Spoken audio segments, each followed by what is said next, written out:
We were in Maine last week on vacation, and we went to a farmer's market, and I found these Zwetschgen. And Zwetschgen is an Italian prune plum that's often used in German baking. And they're only in season from late August to late September. So it's Zwetschgendatschi. Datschi is actually a Bavarian word referring to a sheet-style cake with fruit pressed into the dough.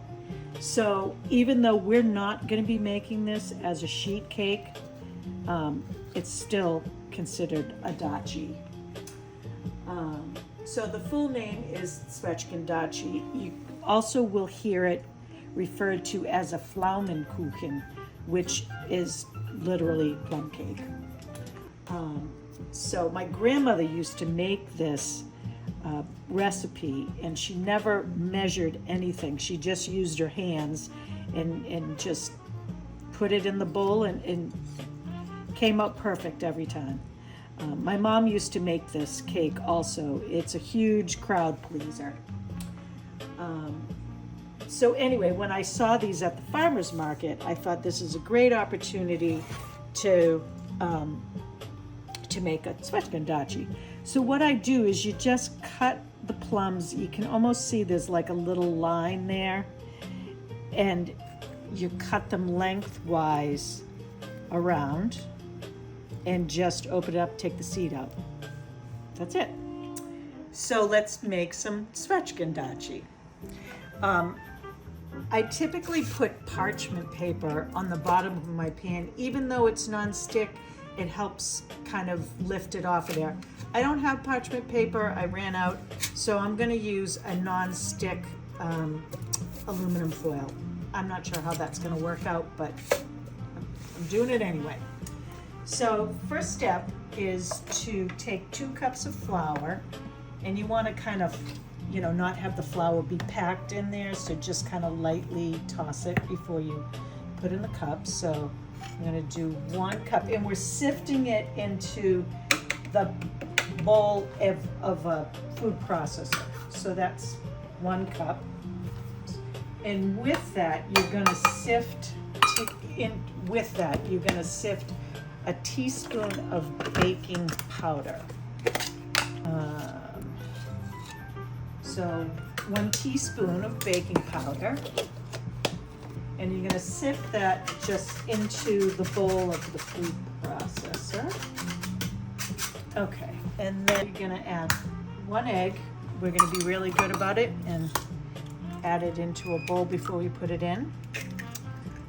No shells there.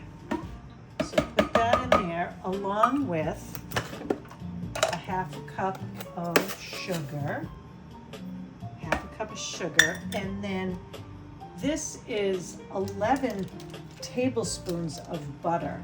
It says 10.5, but when you're talking butter, what's a little extra? So just chop it up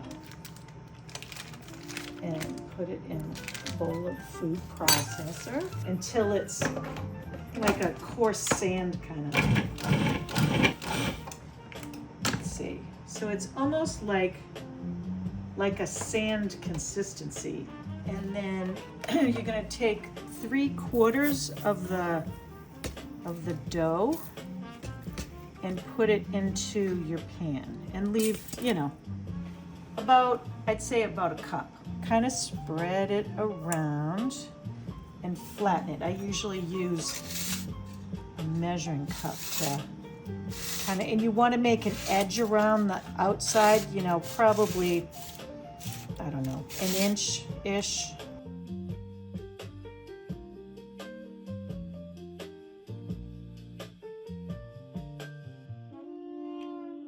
So you're gonna sprinkle a little bit of breadcrumbs on the bottom of this, and I don't know this for sure, but what I think it does is the plums have a lot of juice in them, so I think the breadcrumbs help absorb some of that moisture.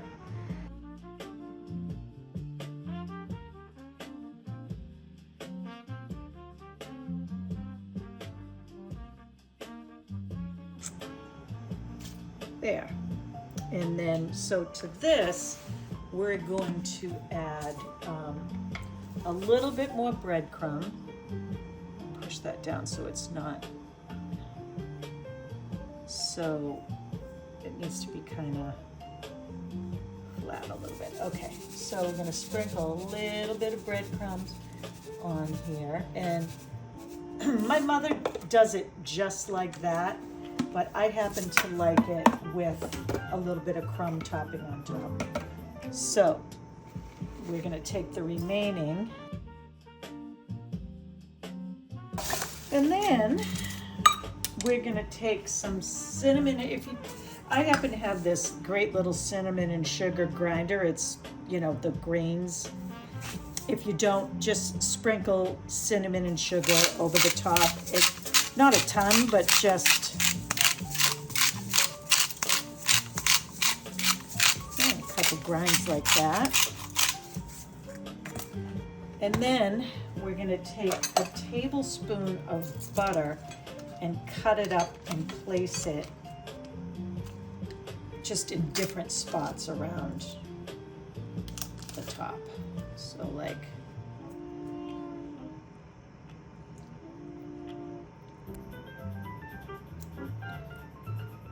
just a little. And now it's ready to go into a 375 degree oven for 45 minutes to an hour. Oh, and very important, I've made this mistake several times. You want to put foil underneath your pan, because the plums, at least on my pan, it leaks out and it makes an absolute mess of your oven. So I just put an extra piece of foil underneath that so you're not setting off the smoke alarms. It's gonna go in 375 degrees for 45 minutes to an hour. It usually takes, for my oven, it's usually more like an hour, not 45 minutes, but I'll check it after 45 and see what it looks like.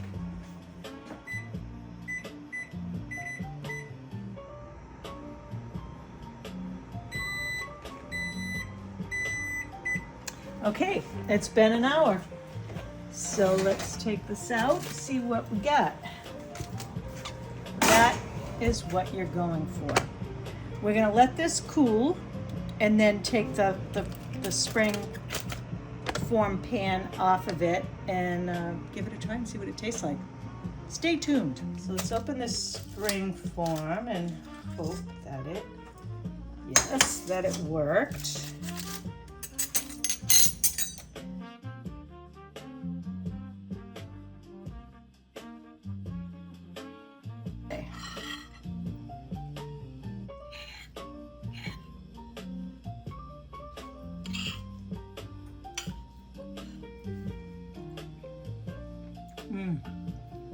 It's sweet and tart, delicious.